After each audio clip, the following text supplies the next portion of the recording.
करण्याचं, पण ते मॅममुळे माझं आज कंप्लीट झालंय. आज मी ते प्रॅक्टिकल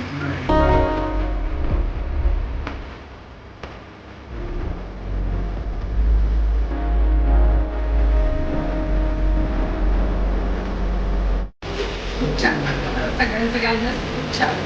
सर पण आमचे खूप छान आहे. सगळा स्टाफ खूप छान.